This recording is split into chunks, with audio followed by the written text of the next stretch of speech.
Waqf bill to be tabled in Parliament on Wednesday. Here are answers to some facts. The bill seeks to improve the administration and management of Waqf properties in India. The Bharatiya Janata Party BJP-led government will table the Waqf Amendment Bill, 2024, in the Lok Sabha on Wednesday, Union Minister for Parliamentary Affairs and Minority Affairs, Kiran Rijiju, announced on Tuesday. The bill will be presented after the question hour for consideration and passing, followed by an 8-hour discussion, which may be extended. Rijiju informed. The amendment bill seeks to improve the administration and management of Waqf properties in India. It aims to overcome the shortcomings of the previous Act and enhance the efficiency of Waqf boards by introducing changes such as renaming the Act, updating the definitions of Waqf, improving the registration process, increasing the role of technology in managing Waqf records. The following FAQs provide an understanding of the Waqf Amendment 2024 Bill. 1. What are the administrative bodies responsible for Waqf management in India and what are their roles? The administration of Waqf properties in India is presently governed by the Waqf Act, 1995, which is enacted and regulated by the central government. The key administrative bodies involved in Waqf management include the Waqf Act of 1995, enforced by the central government, currently regulates Waqf properties. The main administrative bodies are Central Waqf Council (CWC) advises the government and state Waqf boards on policy but does not directly control Waqf properties. State Waqf boards (SWBs) manage and protect Waqf properties in each state. Waqf tribunals, exclusive judicial bodies that handle disputes related to Waqf properties. This system ensures better management and faster resolution of issues. Over the years, legal changes have made Waqf administration more transparent, efficient, and accountable. 2. What are the issues concerned with Waqf board? Irrevocability of Waqf property. So the principle once a Waqf, always a Waqf has led to disputes, such as claims over islands in Bet Dwarka, which have been deemed perplexing by courts as well. B. Legal disputes. Poor management. The Waqf Act, 1995, and its 2013 amendment have not been effective. Some problems include illegal occupation of Waqf land, mismanagement and ownership disputes, delays in property registration and surveys, large-scale litigation cases and complaints to the ministry. No judicial oversight. Decisions by Waqf tribunals cannot be challenged in higher courts. This reduces transparency and accountability in Waqf management. D. Incomplete survey of Waqf property. So the survey commissioner's work has been poor, leading to delays. In states like Gujarat and Uttarakhand, surveys have not yet begun. In Uttar Pradesh, a survey ordered in 2014 is still pending. Lack of expertise and poor coordination with the Revenue Department have slowed the registration process. E. Misuse of Waqf laws. Some state Waqf boards have misused their powers, leading to community tensions. Section 40 of the Waqf Act has been widely misused to declare private properties as Waqf properties, causing legal battles and unrest. As per information, out of 30 states such data was given only by 8 states where 515 properties have been declared as Waqf under Section 40.f. Constitutional validity of the Waqf Act. The Waqf Act applies only to one religion, while no similar law exists for others. A public interest litigation has been filed in the Delhi High Court, questioning whether the Waqf Act is constitutional. The Delhi High Court has asked the central government to respond to this issue. 3. What steps and stakeholder consultations were undertaken by the ministry before introducing the bill? The Ministry of Minority Affairs consulted various stakeholders, which inter alia includes report of the Satcher Committee, concern raised by public representatives, media, and general public regarding mismanagement, misuse of powers of Waqf Act and underutilization of Waqf properties by the Waqf institutions. The ministry also consulted with state Waqf boards. The ministry initiated the process of reviewing the provisions of the Waqf Act, 1995 and had consultations with stakeholders. 2 meetings were conducted, one in Lucknow on 24.07.23 and another one at New Delhi on 20.07.23, wherein most of the following issues were discussed in detail. The consensus was emerged to make suitable amendment in the Act to solve the problems of the affected stakeholders. Widening the base of CWC Central Waqf Council and SWB State Waqf Board composition. Role and responsibilities of Mutawala. Restructuring of tribunal. Improve the process of registration. Declaration of title. Survey of Waqf property. Mutation of Waqf property. Filing of accounts by Mutawala. Reforms in filing annual accounts. Review of provisions related to evacuee Properties Limitation Act. Scientific management of Waqf properties. Further, the ministry has also analyzed the international practices on Waqf management across other countries such as the Kingdom of Saudi Arabia, Egypt, Kuwait, Oman, Pakistan, Bangladesh, and Turkey, and found that the Waqf properties are generally regulated by the laws and institutions set up by the government. 4. What was the process of the introduction of Waqf Amendment Bill 2024? The Waqf Amendment Bill 2024 has been introduced with the primary objective of addressing shortcomings in the management and governance of Waqf properties on August 8, 2024. On August 9, 2024, both Houses of Parliament referred the bill to a joint committee of 21 Lok Sabha and 10 Rajya Sabha members to examine and report on it. Keeping in view the importance of the bill and its wide-ranging implications, the committee had decided to call memoranda to obtain the views from public in general and expert stakeholders and other concerned organizations in particular on the provisions of the aforesaid bill. The Joint Parliamentary Committee held 36 sittings wherein they heard the views suggestions of the representatives of various ministries departments such as Ministries of Minority Affairs, Law and Justice, Railways, Railway Board, Housing and Urban Affairs, Road Transport and Highways, Culture, Archaeological Survey of India, State Governments, State Waqf Boards and expert stakeholders. The first sitting took place on August 22, 2024, and the key organization stakeholders consulted during the sittings were All India Sunni Jamiatul Ulama, Mumbai Indian Muslims of Civil Rights IMCR, New Delhi Muttahida Majlis Ulama, J.K. Mirwais Umar Farooq Zakat Foundation of India Anjuman-e-Shaitili Dawoodi Bara Community Chanakya National Law University, Patnayo All India Pasmanda Muslim Mahaz, Delhi All India Muslim Personal Law Board AIMPLB, Delhi All India Sufi Sajid Nation Council ISK, Ajmero Muslim Rashtriya Manch, Delhi Muslim Women Intellectual Group Dr. Shalini Ali, National CONVNRO Jamiat Ulama Hind, Delhi Shia Muslim Haram Guru and Intellectual Group Darul Uloom Deoband. The committee received 97,27,772 memoranda in total, through both physical and digital mode. To thoroughly review the Waqf Amendment Bill, 2024, the committee conducted detailed study visits across multiple cities in India.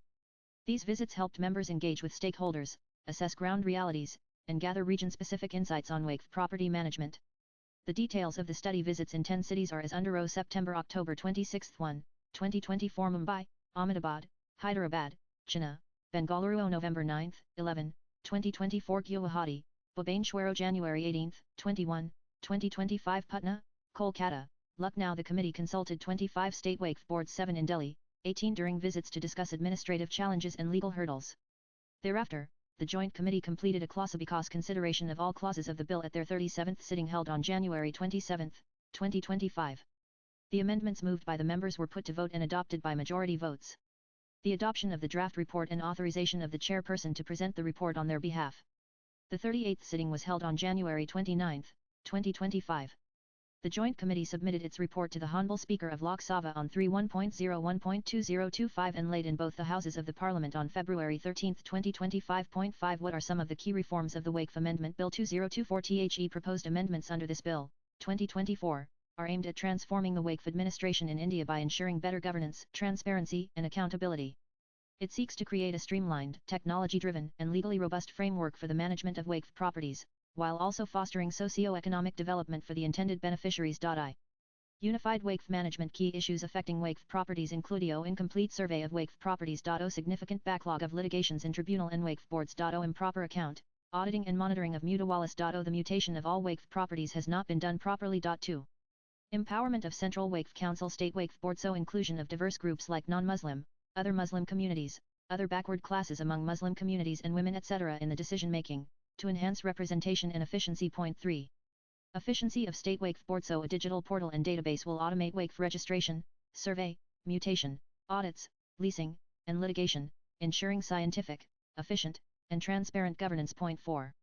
Development of Waqf Port Al-Basd life cycle management will streamline administration. Section 65 mandates Waqf boards to submit reports on management and income improvements within 6 months, ensuring timely action. Section 324 allows Waqf boards to develop Waqf lands into educational institutions, shopping centers, markets, or housing by taking over properties from mutawalis when necessary. 6. What are the key differences between the Waqf Bill 1995 and Waqf Amendment Bill 2024? The Waqf Amendment Bill, 2024 introduces several changes to the Waqf Act, 1995, aiming for improved governance, transparency, and inclusivity in Waqf management. 7. What are the key reforms recommended by the Joint Committee? The amendments to the Waqf Act, 1995 as recommended by the Joint Committee on Waqf Amendment Bill, 2024 JQAB, introduce progressive reforms, including key reforms in Waqf Amendment Bill 2024I.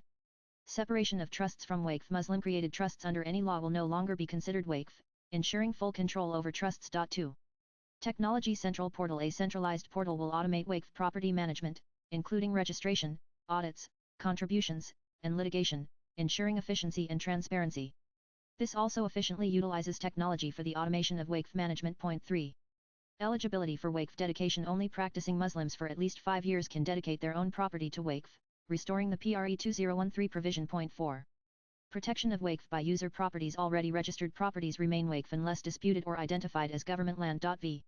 Women's rights in family. Waqf women must receive their rightful inheritance before Waqf dedication, with special provisions for widows, divorced women, and orphans. Vi.